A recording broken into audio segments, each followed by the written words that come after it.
there are so many people, and some of whom may be watching or listening to my podcast right now, that have had or maybe are experiencing challenges staying on track with the whole food plant-based lifestyle.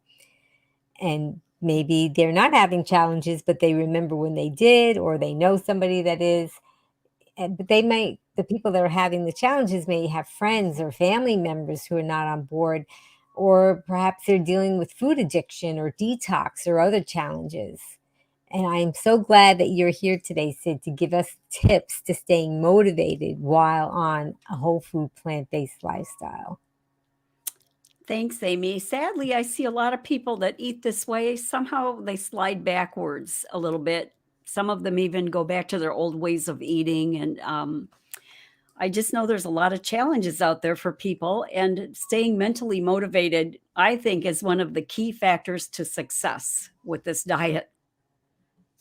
Oh yeah, absolutely. And that's what a lot of people tell me. I just wish that I could just stay motivated. And I think that sometimes they're just looking for motivation in all the wrong places, right? Yeah. And Yeah. that the answers are there, but they just don't know where to find them. And so I'm so glad that you're going to be giving us some tips about that today. Yeah. Now, Even when we have the best intentions, it can be easy to backslide if oh we yeah. don't pay attention. Yeah, I was just talking to somebody about that yesterday, and we were also talking about, if anybody's familiar with the Pleasure Trap, which is a book written by Doug Lisle and Alan Goldhammer, and sometimes nature is just working against us, and we feel badly about ourselves when we maybe make a slip, and we blame ourselves and we shame ourselves. And sometimes there's a lot of things that are working against us that we really shouldn't be embarrassed or ashamed or feel guilty about these things. And then I think that you're going to empower us today. So I'm really grateful that you're here. Thanks for having me. Yeah. I always say the biggest battle lies directly between our ears. I like that. I like that a lot. And I also wanted to let everybody know, we're going to talk about it a little bit later, but you also do have a wonderful book called The Plant-A Diet. And this is packed with lots of information that some of the things that you might be talking about today, but even more in depth about helping people stay on plan, as well as giving some other great tools to be whole food plant-based. Yeah. Yeah, I really like that a lot. So, did you want to start off with our true or false game? Sure, but I'd like to pull up my slides first, if you Okay. don't mind, All since right. Well, I'm I didn't see them yet, so that's why I Oh, didn't. okay. Yeah.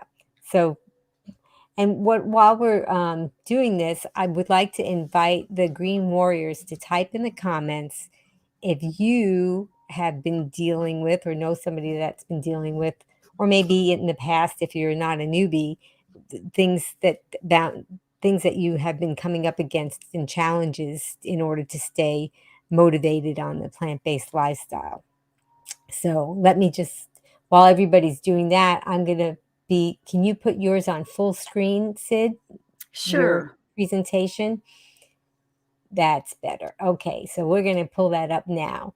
Okay, so let's get this started, and then Cyd's going to cue me in when we're ready for our first true or false question. All right. Well, now that that's up, because I was kind of, nervous that I wasn't going to be able to put that up. So We now had a that little that's up, technical difficulties, but we're looking all calm here. now would be a great time for that first question. Okay, excellent. I'm so happy. All right, well, let's get started. It's time for True or False on Be Green with Amy Live. Answer true or false to Amy's questions in the comments below, and Amy will ask our guest for the expert answer. Okay, so the first question, Green Warriors, is type in your answer, true or false.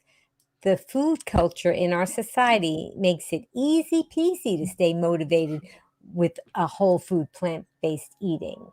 Okay, Cyd, did you want to answer that question, true or false, while everybody types it in?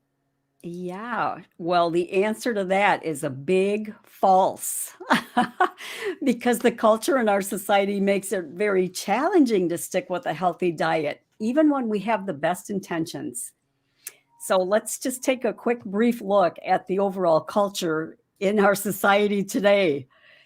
So although nutritional awareness has grown over the years, I mean, we've seen that there's more and more information now. The public has access to so much information, but the culture has evolved to include more fast food and processed food and prepackaged items than ever too, because these foods are cheap and easy, especially for people who are too busy to cook or they just have no interest in cooking.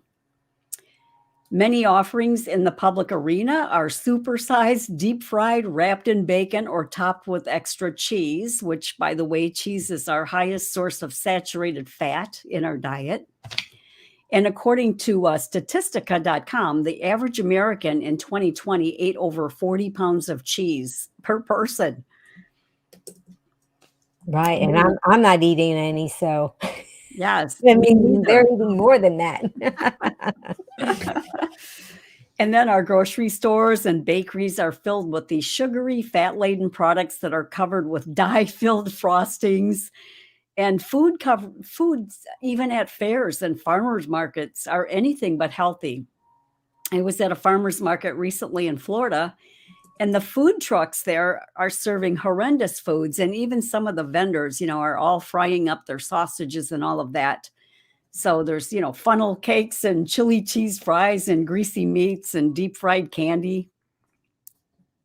And then we have these cooking shows that teach us how to cook artery damaging foods that contribute to our chronic diseases, while the all you can eat buffets are filled with similar options that tell us to dig in and keep going back for seconds. And then I'm not sure if this happens to you, but I see a lot of my friends on social media. They're posting pictures of really unhealthy recipes filled with butter and cream cheese and whipped cream and oils. And then let's not forget the drive-through fast food chains that are lining every major street pretty much. So sadly, this is the overall view of the dietary culture in America today. So yeah, it's real hard to stay with a healthy diet when you're faced with this all the time. Now, there's people think they are eating healthy. I call it the culture of fad, which is chicken, olive oil, fish, and dairy. So I can't tell you how many times I've heard people say that they're eating healthy because they've cut down on the red meat, but for the most part, they've cut back red meat, but now they're just eating chicken and fish. So it surprises them to learn that chicken is 50% fat and has the same amount of cholesterol as beef. And then it's really high in sodium because they soak the chicken carcasses in salt water. They're also surprised to learn that olive oil is 100% pure liquid fat, including saturated fat, and is the most calorically dense food on the planet, with 1 tablespoon having 120 calories and 14 grams of fat. And I'm always hesitant to call oil a food because it's just the extracted fat from a food. So to me, it's not even a food. It's an isolated nutrient from a food. And it's not even a nutrient, really. It's fat. It's 100% pure liquid fat. And they're also surprised to learn that fish is 40 to 50% fat. It's really high in cholesterol, as much cholesterol as beef, and sometimes even higher, depending on the type of fish. And it has all the accumulated toxins, that we need to be concerned about. And then, of course, there's the dairy products, which are also high in saturated fat, high cholesterol, and they also contain growth hormones and proteins that are linked to cancer. So this is what our society thinks are healthy foods right here, the culture of fad, right? Have you seen that in your line of work, Amy, that people think these are health foods? Oh, yeah. I mean, I can't even, I think about how people do chicken instead of red meat is what they call it. Where really, there's other meats that are red, but they just look like they're not. And they take that and they say, oh, I just take off the skin of the chicken and then I don't have any fat. And if I see any white things on the chicken, I pull those off when I'm preparing it because they think that is the fat, right? Mhm. And and then you have health professionals even that are recommending that people substitute the fish as a leaner type of protein over the other meats. And meanwhile, that is so high in fat too. So yes, I love how you put all of these together because absolutely, I agree. Yeah. So we are definitely living in a culture that's challenging, to say the least, Mm. especially with the misinformation. And then when our stress levels get high and food is always in abundance, that's another perfect storm, right? Especially around the holidays. So we have a holiday coming up, Memorial Day, and there's going to be barbecues and things. If you're going to a family event, there's an opportunity where you're going to be faced with a lot of unhealthy foods there. So we have to be careful that we don't give ourselves unspoken permission to eat some of these bad foods, even just, because they're in our path. So it's not okay really to eat unhealthy foods in moderation. Moderation, in my opinion, is a very slippery slope. And in his book, Prevent and Reverse Heart Disease, Dr. Esselstyn has a whole chapter called Moderation Kills, in which he talks about moderation might slow down the progress of disease, but it's definitely going to let the disease progress, right? Because we haven't really addressed the root cause of why we have that ailment. So backsliding always starts in small increments. That's why I'm not a big proponent of eating anything in moderation, any bad foods in moderation for sure. So how do we stick with our healthy plan? What are some tips that we can learn? Well, I think the key to staying motivated, again, I say this, the biggest battle lies between our ears, right? It's our thought patterns. And it's been said that being successful at this is 80% mentality and 20% skill. Mm. Sometimes I think it's even 90-10, 90% Yeah. mentality. So today I'm going to share 4 tips to stay mentally motivated. And I hope you'll get at least 1 or 2 good takeaways here. So have you ever heard the story of the 2 wolves, the tale of the 2 wolves? It's a story that I heard many years ago, and I just have never forgotten it. And so what it is, it's a legend that illustrates the importance of our thoughts and choices. And how it goes is that a Cherokee grandfather is teaching his grandson about life. And the grandfather says, there's a fight going on inside of me every day. It's a terrible fight between 2 wolves. And one wolf is evil. He's anger and regret and envy and sorrow and resentment. And the other wolf is a good wolf. He represents joy and peace and serenity and kindness. And the same fight is going on inside me, says the grandfather, and inside every other person too. And the grandson thinks for a minute about it. And he says, well, Grandpa, which wolf will win? And the grandfather says, the one that you feed. So this is a great example of how mindset, that's the key theme of this story is our mindset. And it's a powerful illustration of the importance of our thoughts and how both wolves are going to be fed daily by our choices and our thoughts. But we want to feed the good wolf every single day. So these are some tips to feed the good wolf, because what we choose to dwell on is going to influence our behaviors and our habits and our actions. So the more we feed the good wolf, the less food supply there's going to be for the evil wolf. And the evil wolf, by the way, he's going to try to tell you that there's no way you can stick to a healthy diet. He's your inner critic. He tries to discourage you, and he might bring up your past diet failures if you've had any, or he might get you to try to get you to believe lies about yourself, or he'll try to lower your self-esteem.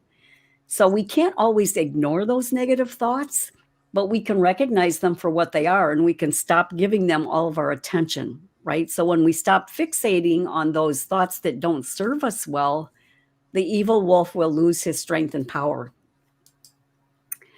Now, the good wolf, feeding him is also a very conscious decision, because it doesn't just happen, right? The good wolf reminds us, that we are strong people. We are intelligent, confident.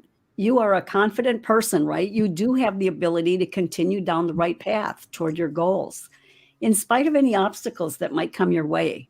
So the good wolf reminds you of your accomplishments, and he shows you how far you've already come, and he encourages you to keep on growing. And the truth is, sometimes it's easier to feed the bad wolf than the good wolf because the evil wolf offers the simple way out, right? He encourages us to just give up or put things off or stay defeated. But the good wolf, feeding him takes effort and resilience and courage. But remember, the more that we feed the good wolf, the stronger he grows and the more you are going to be empowered. So now on to today's tips on how to feed the good wolf in order to stay motivated, especially when you're faced with temptations. So right now, Amy, do you have any questions about motivations at all? I'll see in the comments if anybody has a question about motivations. Green Warriors, you feel free to type in a question if you have it. I don't see anything right now. I do see that Thanks said Kufad. That's great. I think so too. I agree. That is awesome. Yeah, I think that a lot of people are just waiting to hear what you have to say, and maybe then we'll have some questions pop up. Oh, okay. Do you have a true false for me by Oh, any I chance? certainly do. Yes, I Okay. do. Okay, let's get that up for us. Okay, Green Warriors, here's our next true or false. True or false, having deep motivations is crucial to your success because that's what drives you to make things happen. Green Warriors, what do you think the answer is? Type it in, true or false. Cyd, tell us the answer. The answer is definitely true because the first thing we should think about are our big whys, right? Those are our motivators, the desire that you had for wanting to eat this way in the first place. So, what motivated you to begin eating a plant based diet? All of us had our initial reasons. Maybe it was for weight loss or a health scare or concern for the animals or the environment. And perhaps those reasons have morphed or grown, to include other reasons as well. So consider your big whys and then add the words so that. When you add the words so that, that's a mental tip that's really going to make a difference because the why is the desire, but the so that is the deeper motivator, right? I'm going to give you some examples here that I've heard from my clients when I asked them about this. So the desire is I want to get rid of my joint pain so that I can comfortably travel and play with my grandkids. Okay, so that's the motivator. Not just that you want to get rid of your joint pain, but that why you want to do that. So you need to expand why you want to do things. Another client told me that I just turned 50, I'm overweight, and now I have hypertension, and I don't like where this is heading. And I need to make changes so that I can age well and avoid having a heart attack. Another person said, my gut issues prevent me from doing so many things, and I've got to reverse that so that I can stop being afraid of going anywhere and worrying if I find a bathroom, right? I mean, what a motivator that is, to not want to have to find a bathroom everywhere or worry about that. Another person said, for years, I watched my dad suffer with dementia, and I want to eat right so that my family doesn't go through that same heartache with me. So that's a powerful motivator there. Another person said, I'm concerned about my immune system because I'm sick a lot, and I want to strengthen that immunity so that I can better ward off colds and any viruses that are coming down the pike, right? With viruses, we don't know what's coming down the pike there. Mm-hmm. Now, for me personally, I have a dire family history filled with heart disease, diabetes, stroke, lots of things, cancer. My goal is to stay out of the medical system so that I can continue to hike as I get older and stay independent and make my own decisions later in life, right? Where I'm going to live, for example. So it has to be a big why. It can't just be that you want to lose weight for the class reunion. It has to be a big why because it's been said that having a big enough why allows us to endure any how. Right? I love that too. The Yes, why has to be. I'm going to encourage everybody that's watching to, in the comments, type in what motivates you to adopt or stay on a whole food plant-based diet, and tell us in the comments what is your why and what is your so that. Cool. Then when your motivation starts to wane because you're tired or you've had some type of setback, then you can feed the good wolf with your big whys and your so that's. Yeah, so that's tip number 1. Shall I go on? Yes. Okay, the second tip is to examine your limiting beliefs, and we all have them. And I first learned about this years ago. I was reading a book called Cruise Ship or Nursing Home. Oh, I like that. And they talked there about limiting beliefs, which are those false assumptions that we have about ourselves or even about how the world works. And sometimes they can be those little voices that restrict the way we live and they block us from reaching our full potential. So these limiting beliefs, they start out as thoughts that we tell ourselves over and over until we finally internalize them as truths, that we need to believe. So we all have limiting beliefs to some degree. And the bad wolf, he loves to add fuel to the fire with those limiting beliefs. So if you've ever sabotaged your own success in some way, chances are that perhaps you have formed one or more limiting beliefs. And let's look at some examples of limiting beliefs. It's not in the cards for me to ever be thin. I've heard a lot of these. I never stick to anything. I can't afford to eat healthy. Being overweight just runs in my family. Healthy foods taste horrible. I've tried everything. Diet and lifestyle won't matter for me. It's too expensive. It's too hard. I can't give up my sweets. This is just who I am. I don't have energy or time for this. I'm too old to change. This is called the blah, blah, right? These are sounding a lot like excuses, right? Limiting beliefs often sound a little bit like excuses. So I know that we all have them to some degree. So if you see yourself in one of these, or, this is going to take some soul searching. But I've got actually on my website an assignment that you can do for this. There's a worksheet. If you go to cydnotter.com and just type limiting beliefs in the search bar, you'll get a little homework assignment that might help with this. But we want to stick with our plan too. So the trick is to change those negative limiting beliefs and replace them with more realistic statements that will be positive in your brain and will lead you to take positive action. So one way to do that is to write down on a piece of paper, put a line down the middle, and in the left-hand column, write down all the limiting beliefs that you might have. And again, this is going to take some thought on your part, such as I'm too old to lose weight. I don't have time to cook, or my parents were sick and overweight, so I will be too. Then cross those out and replace them with a true yet realistic statement, such as I'm capable of losing weight safely at any age, right? Because that is true.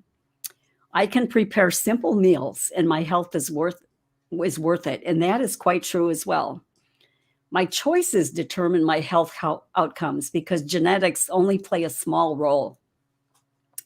So when we do that and we change the way we're thinking about things, then we're starting to feed the good wolf, and changing our mindset about that is going to change our behavior as well.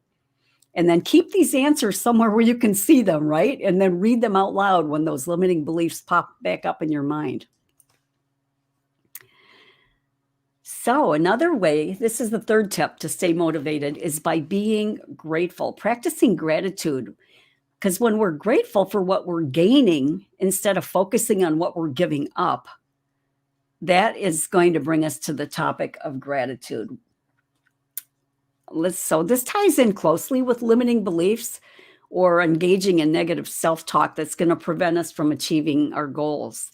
So practicing gratitude engages the good wolf, because when we reject those negative messages right away and engage the good wolf, he's going to remind us of the positive aspects of our lives, the things we can be grateful for.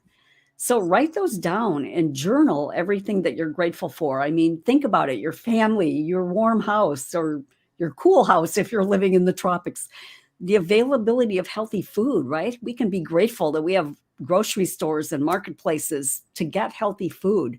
And the fact that we have a car and we're able to drive there, be grateful for that, and that we can learn to cook differently.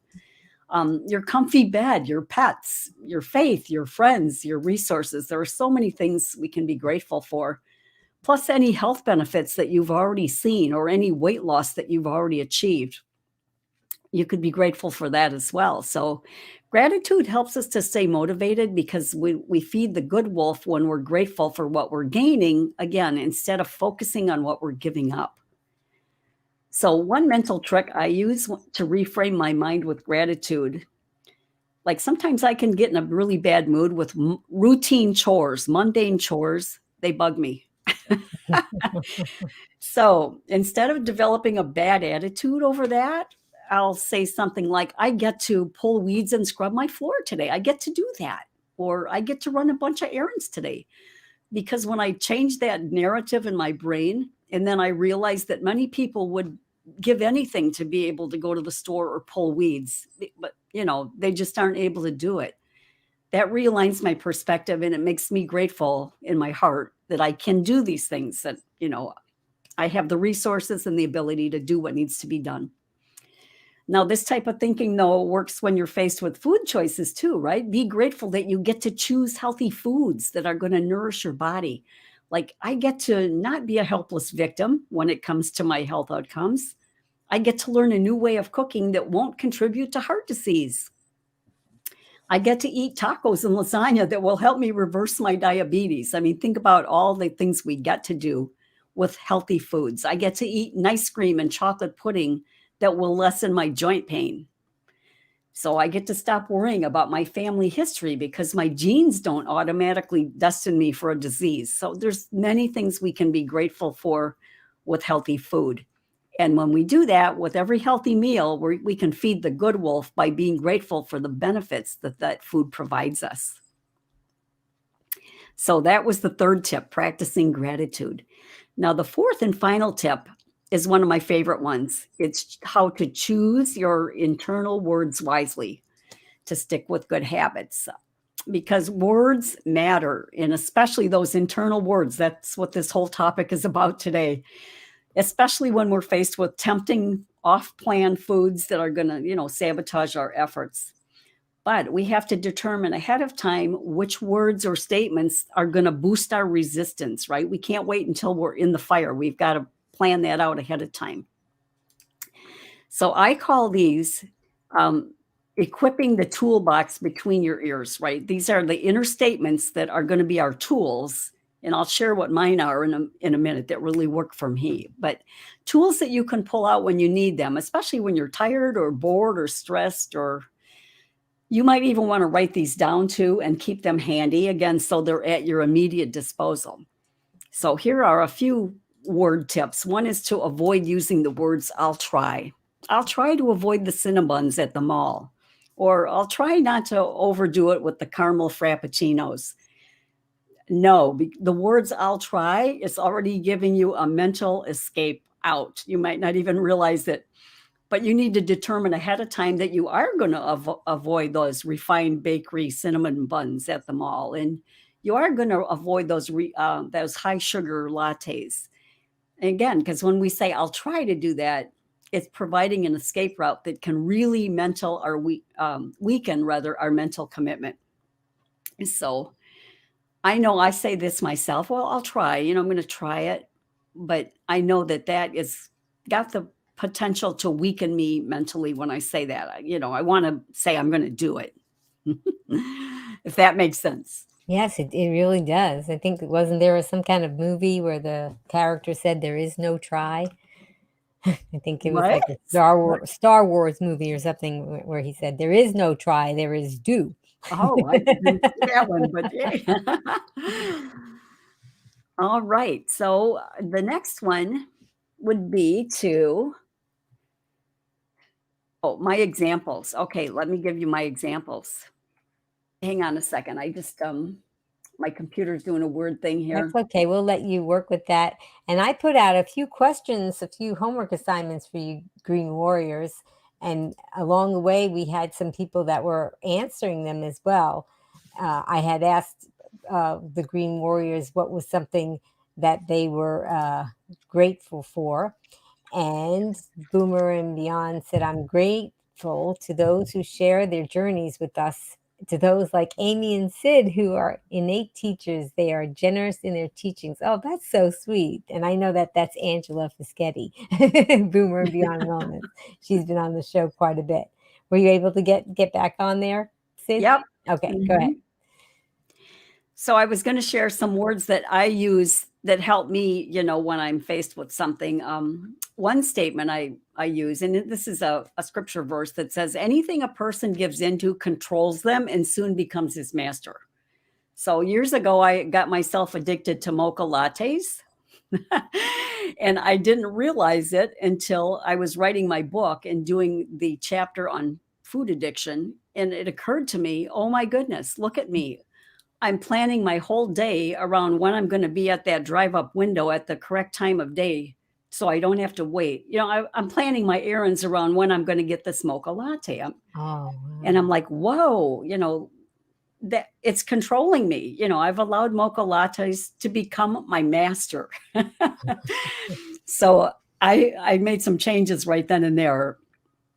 But that was the verse that really helps me. And I thought, I'm definitely stronger than a mocha latte. I mean, we'd be on a trip and on the highway, and I'd have my husband drive miles down the road, hey, I'd like a mocha latte. Could you find me one? And we'd be, take 30 minutes off of our trip. It was crazy.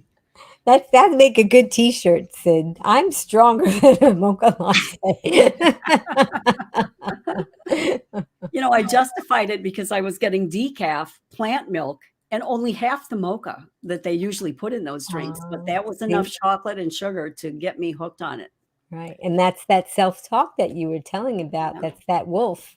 It sounded innocent too, didn't it? Yeah, oh, sure.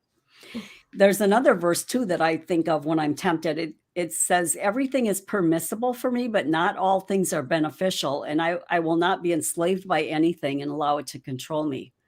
So if I'm looking at vegan ice cream in the store, and I might say to myself, that vegan ice cream in the freezer case there, it's filled with questionable ingredients, but technically it's permissible for me, right? It's vegan. But is it beneficial for me? Am I going to allow that ice cream to control me right now? No, I don't need that vegan junk food. I can make this ice cream so much healthier at home. So that's like the way I talk to myself now. All right. So other things that you could tell yourself, just as examples, would be, I have the clarity of mind and the desire to make good food decisions, right? You could tell yourself that. I trust myself to make the right decisions at the family party. There are no food challenges today that I cannot confidently handle. And, remind yourself that you are a smart, resourceful person who's capable of deciding what to eat. The trick is that you have to determine which statements are going to resonate with you. I shared mine, but you're going to have to find your own that will resonate with you deeply enough to provide you the motivation you need when you're facing a food challenge. Now, this next thing, this is my all-time favorite tip, saying I don't mentally versus I can't. Because there are several articles about this study that came out in the Journal of Consumer Research several years ago, which compared the difference between using the words I don't versus I can't mentally. So the researchers instructed one group of people that when they were faced with a temptation, they would use the words I can't. For example, I can't eat ice cream. Now, the other group was told when they were faced with a temptation, I don't eat ice cream. So the students were asked to repeat this phrase over and over. And then later, as they left the room, they were offered a choice between a chocolate candy bar or a healthy granola bar. And the students that told themselves I can't chose the candy bar 61% of the time. And the people that said I don't only chose the candy bar 36% of the time. So with that, the researchers wanted to do more studies. So they developed another study, and they took 30 women and signed them up for a health and wellness seminar. And they asked each of these women to think of a long-term health or wellness goal that was important to them. And then the women were split into 3 groups of 10. So group 1, they were told that when they felt tempted to lapse on their goals, they should just say no. I'll just say no to missing my workout, for example. Group 2 was told that when they felt tempted to lapse on their goal, they should use the words, I can't miss my workout today. And group 3 was told to use the words, I don't miss workouts. And then for the next 10 days, each woman received an email every day to report her progress. And after 10 days, these were the results. So group 1, the Just Say No group, they stuck, only 3 out of 10 stuck with their goals the entire 10 days. Group 2, the group that said, I can't miss my workout or whatever their goal was, only 1 out of 10 stuck with their goals the entire 10 days. But the group that said, I don't, 8 out of 10 stuck with their goals the entire 10 days. And that's because the researcher said these words that we use are creating a feedback loop in our brain that impacts our future behaviors. So saying I can't creates a feedback loop that's a reminder of our limitations, right? It indicates that we're forcing ourselves to do something that we don't want to do. Like, I can't eat that glazed donut. Implies kind of that we could eat it or we would eat it if our circumstances were different, but we can't, we're being limited. But saying I don't, that creates a feedback loop that reminds you of your control and power over the situation.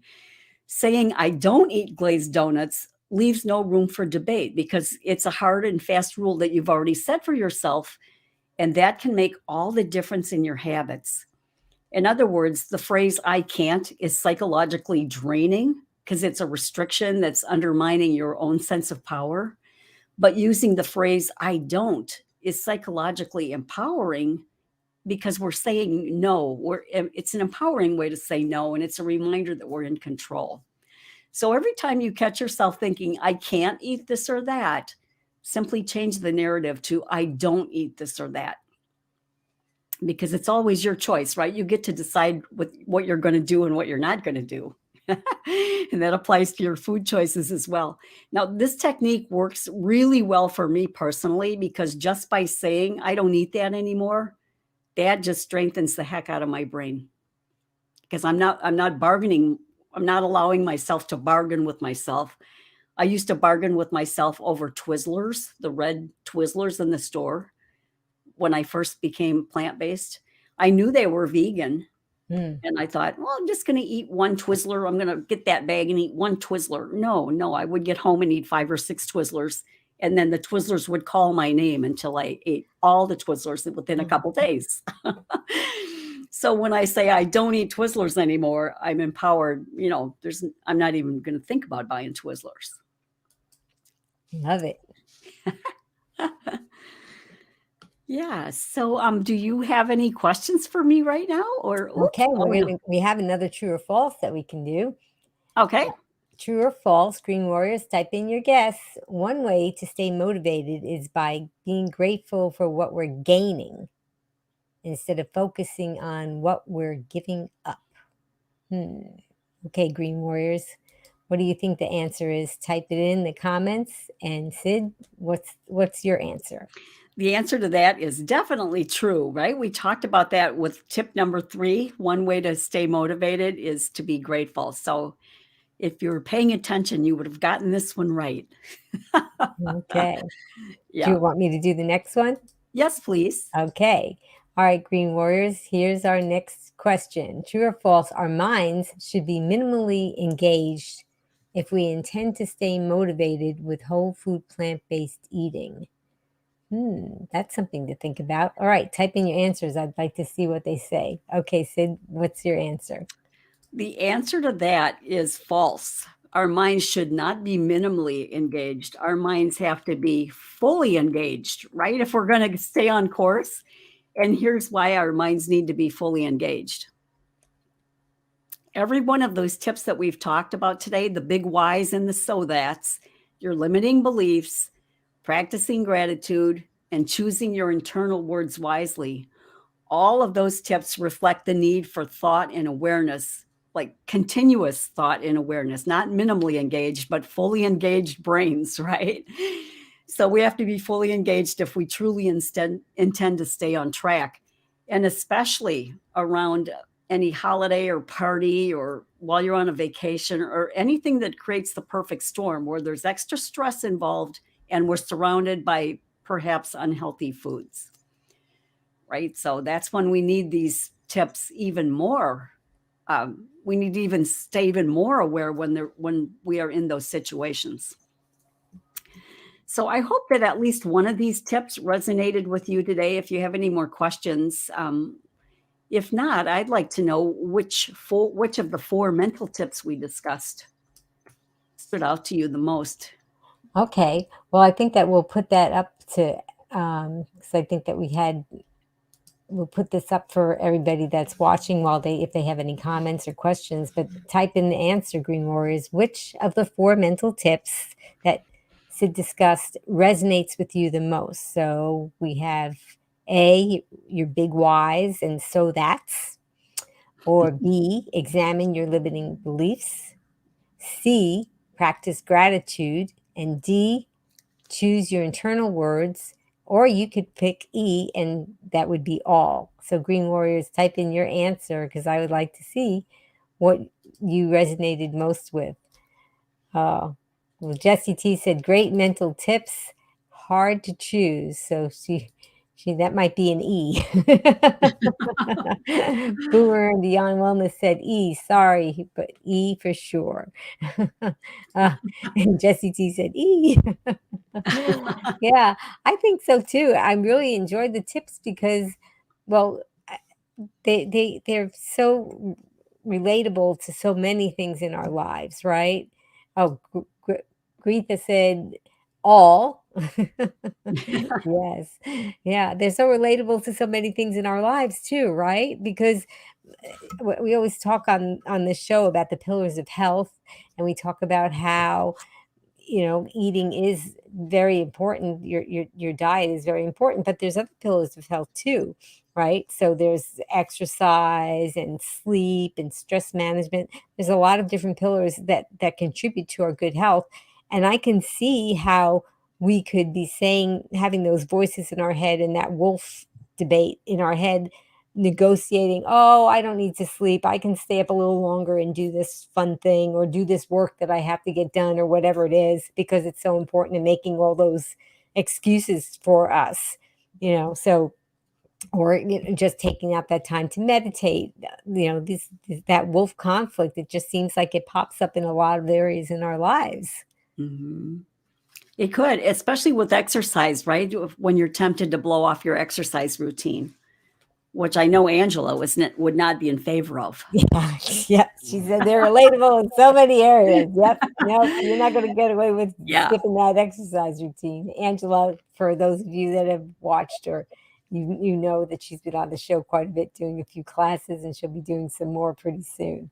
So when I asked everybody, as you were doing the presentation, I was asking those questions about people, and let's see, we had some comments. Angela Boomer and Beyond Wellness said, when I used to say the words I can't would invite the question why, I don't put an end to the conversation.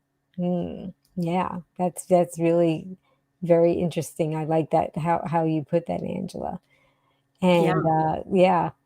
Oh, and of course, when I asked what you were grateful for, she said, I'm grateful for my physical strength. Yes, we're grateful for your physical strength too, Mm-hmm. Angela. Yeah. So there's quite a bit of, oh yeah. So thanks. Said it's tempting to say, well, it's vegan, even though it's full of junk. Yeah, she agreed with your example there about the Twizzlers. Absolutely. Yeah. So there's just quite a bit of comments going on in the chats there. So maybe you could help, because I get a lot of people asking me about family members, so many times family members or friends or relatives, people that we think care about us so much, sometimes they may try to sabotage our efforts whenever we try to adopt this lifestyle. So maybe you could give some tips as to what people can do to handle that type of thing.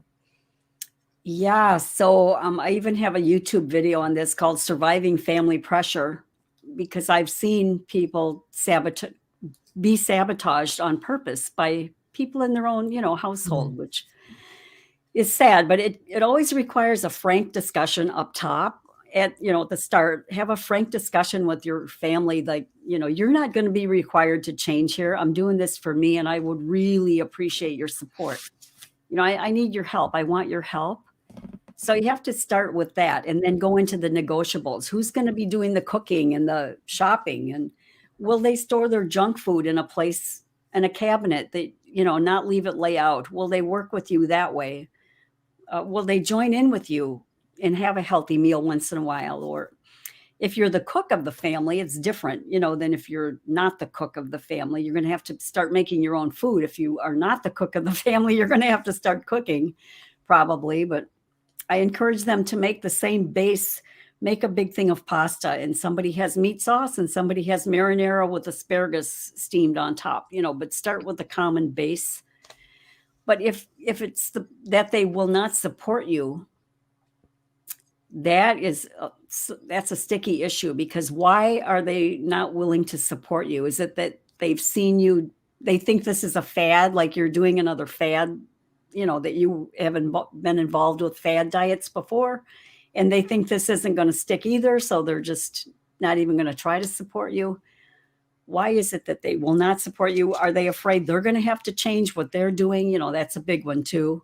Or maybe they just feel guilty because now they see that you're striving to better yourselves and they're not. They're going to stay stuck where they are and they're happy there, and they don't want to see anybody else crawling out of the bucket. You know how they say crabs try to get out of the bucket by escaping, and as soon as they get near the top, the other crabs pull them back down.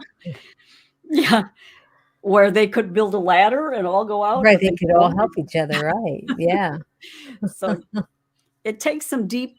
Every family's different, but I know it can be done.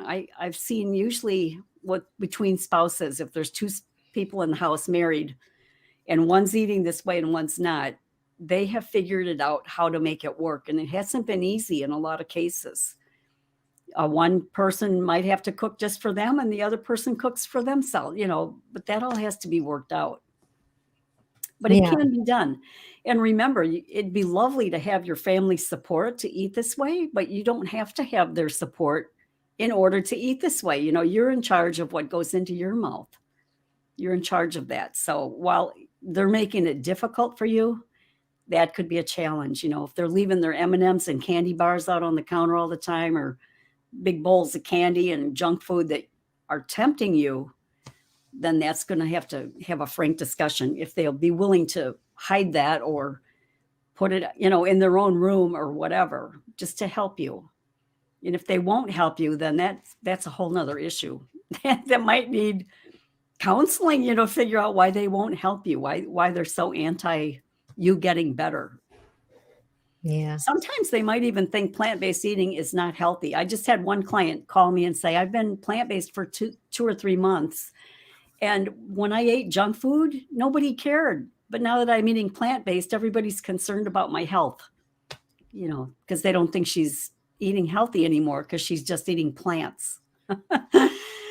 So there's a lot of misconceptions that could be in there too. What do you think, Amy? Have you seen this a lot in your life? I have, and one of the things that I've seen where it took a lot of digging to find this out, and it seems like sometimes the spouse, or not everybody's married these days, so whoever the significant other is or whatever, sometimes, especially if weight loss is involved, it seems like sometimes they feel threatened and worried that if their partner becomes healthy and loses the weight, that maybe they'll leave, and that they sabotage, not meaning to do it, and not realizing that they're so in love with this person that they don't want to lose them, and they're so afraid that that person, if they had a new appearance, wouldn't want to be there anymore. And so I've seen that happen, and that's really that's hard to dig into and see. But I think that is another thing, and so people can just kind of think about the things that we're talking about and see where they're at.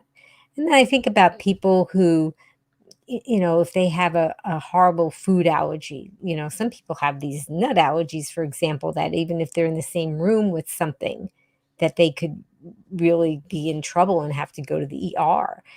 And so sometimes we have to maybe think of it in that way, that these foods are dangerous to us and to our loved ones. And if we can't change what they're doing, we have to start with ourselves.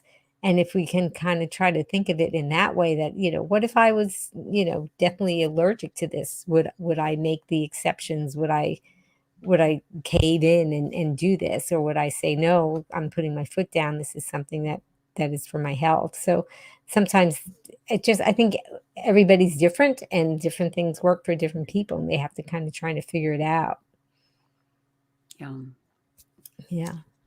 Mm-hmm. So if somebody was just getting started with the lifestyle, Cyd, okay, and it's overwhelming, right? They're thinking about, what should I do? Where do I start? And I love that slide that you pulled up with those different foods that were so high in fat and cholesterol. So what do you think that they should do when they first begin? What would you say that their first thing that they should think about would be? Two things come to mind. Number one is you've got to be prepared with what you're going to do. You can't go into this and think, well, today I'm going to eat a salad and then not think about the week ahead. You've got to have healthy food on hand.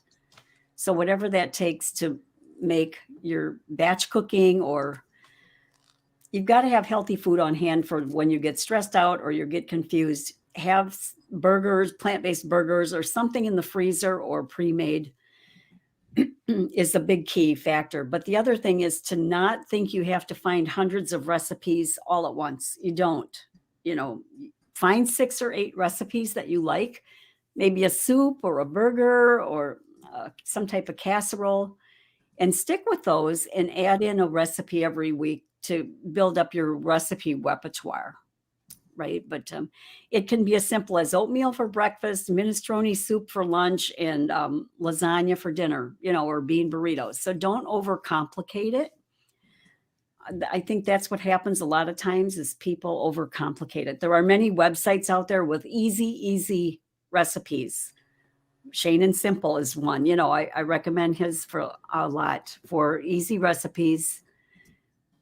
And again, just find 6 or 8 to get going. But plan ahead is key, because there's going to come times when you get home from work or whatever and there's nothing prepared, and you're just going to be tempted to go grab something at the drive-in, rather than, oh, I've got frozen rice here and frozen veggies. I can make a stir fry real fast. So there's simple things you can do, but have food on hand and don't be overwhelmed that you need to find a bunch of recipes at once. That would be my advice. It's so funny that you just said that, because we had a question from Jennifer that said, I get hungry when traveling and wind up going to a fast food place when I can't find food. What can I do to change this habit? Isn't that You got to bring your cooler with food. You got to be prepared. Bring your food in a cooler. That's what we have to do when we travel. Right, exactly. I find that there are some foods that travel well, and they don't necessarily have to be kept cold. So even if you're going on an airplane and you might be restricted for things, even if you're traveling internationally, I find that baked sweet potato in a Ziploc bag, either you can do a silicone one or whatever, and they don't have to be kept in a refrigerator for, if it's for a day or whatever. And you can get them on an airplane and even internationally, because they're cooked. So there shouldn't be a restriction on that. And you can just eat it like it's a piece of fruit, and it'll keep you very, very full. And I feel that whenever anybody is leaving the house, they should have a bunch of those in the refrigerator, all ready to go in the bags. And then they should always at least grab 1 or 2 whenever they leave, because sometimes you think, I'm just going to go and do this small errand, and then suddenly there's a traffic jam, or you get sidetracked and you do other things. And I also think sometimes our primitive brain kind of sets us up to do things, where we say to ourselves, I'm just going out for a 20 minutes. I'll be back. I don't need to bring anything with me. But maybe in the back of your mind, you're like, well, I might wind up going someplace else, and then I won't have anything. And then I can indulge in things that aren't good for me. Right. So I think that is a really good rule to have. Don't leave home without it. Right. Exactly. Great tip there. Yeah, I like to batch cook once a week for the whole week. And so my little personal plan is I'll pick one Italian dish, one Mexican dish, one Chinese or Asian dish. So, and because my husband, he does not like to eat the same thing over and over. So I have to have a lot of different things prepared at all times. So I'll make like 5 or 6 dinners all at one time for the week ahead. Yep, that's very true. And Is it it a can be pain? fun. Yeah, it can be there's times when I don't feel like doing it. It's a 4-hour gig. At least it's Mhm. 4 hours, but to be done for the whole week, that's worth it for me. Now that might not be what everybody prefers. Some people like to cook every day. I sure don't. Yeah, I don't either. I like to batch cook as well, and it's so I'm in our kitchen. I'm in charge of the big salad because we eat a big salad every day. So I make them up into individual bowls. They're very large though, and I'll have enough for the two of us to have for 5 days, and it keeps very well because I have these lock and lock glass containers. And I'll spend some time, once a week or twice a week making these up. And it's so nice because, you go out and you do something, and sometimes, like I said, maybe you're delayed, and then all of a sudden you get home and you say, I'm just so hungry. And there it is. It's like somebody already did it for you, and Mhm. and you don't have to think. Because I think when you're hungry, thinking is not accessible. And you just start, the primitive brain takes over, and is like, just get something, anything. And so Yeah. having that prepared ahead of time, I can just take those out. And if and the salads are so large, and they have so many, cooked beans and cooked mushrooms. They have a lot of different things in them, so they're a meal in itself. So I always know that I have a big salad. If I don't have anything else, I have that. Hmm. Yeah. Yeah. So what would you say is a dish that somebody could have as a something that they could travel with? We talked about the baked sweet potato. Is there something that you like to take Mhm. with you when you're running an errand or traveling?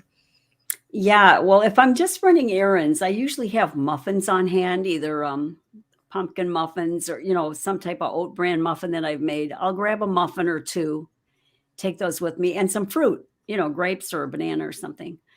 If we're traveling by plane, I usually make chickpea salad sandwiches for the plane. I like that recipe a lot. It does not have to stay refrigerated. Right. And Trader Joe's sells these little tamari crackers, and those are a treat, but with that sandwich, they go really well. So I'll have that. We just went to Selma, Alabama for a week for my husband's job, and we took 2 coolers. I had enough food in there for his lunches, for 6 days. And it was mostly things that we typically make, and we just put it on ice, and brought it with us. Yeah, But other that's true. travel foods, I've got it in my book. There's a whole section called travel foods. Yes, you do. That's right. I was going to bring that up because it's a wonderful book, and you have so many tools for people who are trying to stay on track here, including your wonderful recipes. So, well, I really want to thank you, Cyd, for giving us those awesome tips to staying motivated on a whole food plant-based diet. Everybody, please click like to show your appreciation for what Cyd shared with us today. And I wanted to give Cyd an opportunity now to tell us more about what you do and where we can find you. Sure. Well, my website is cydnotter.com, just like my name is spelled there, CYDNOTTER.com. On there, I have a free webinar that you can watch called 3 Food Mistakes That Lead to Painful Joints, Extra Weight, and Health Problems the Doctors Aren't Solving. So that's a free webinar. There's also a free 21-day meal plan there and free 10 dessert smoothies. If you're interested in that, there's a free PDF there. I do offer coaching for people that need help. I have a 6-week transition program, to which I can either come alongside you or you can take the course on your own. That's an option. And let's see, once a month, I host an inflammation support group on PBNSG. That's the plant-based nutrition support group. And I also have an inflammation class on my website too, which I used to teach at the college quite a bit. So if you have some inflammatory issues, that might be something you'd like to look at as well. But connect with me. Yeah, we have a private Facebook group too, and I'm on Instagram and LinkedIn as well, and YouTube. Yes, you too. Yeah. So many places that we have to keep up with. I know, too And many actually. hopefully they won't add any more. Well, Green Warriors, tell us what's your takeaway from today? Some of you had typed it in already. I love the analogy of the wolf and how it really applies to so many areas of our lives. So type in what you think that your takeaway is. I also wanted to thank Just Task Voice. She did the promos and she did the countdown, and she helps in so many ways to promote this so that all of you can be here with us and know about it. And Just Task Voice, tell us who's coming up next. Did you know that what you eat and how you exercise can determine how well you age? Learn how food and movement impact aging with physical therapist and nutrition educator Eileen Kopsiptis on Wednesday, April 19th, 3 p.m. Eastern, noon Pacific, on Be Green with Amy Live. And Green Warriors, as a special thank you to all of you, I invite you to go to begreenwithamy.com/join. And if you do that, I will send you 5 free recipes to help you with your plant-based journey. So you've got lots of tools. You have things that Cyd offered today and talked about today. So there's no way that you can not take advantage of some of those things and have lots of help to go along the way. And I invite all of you to go ahead and take your right hand and grab your left shoulder, and take your left hand and grab your right shoulder. Now squeeze, because that's a hug from me to you, and from me to you, Cyd, because you are just so awesome. And I really am so glad that you were here today. And Green Warriors, if you want to join me with Cyd, as I say my tagline, you can type it in the comments. Are you ready, Cyd? Ready? All right. Well, until I see all of you again, remember, be strong, be well, and be green. Thanks so much, Cyd. Thanks, Green Warriors. Bye-bye, everyone.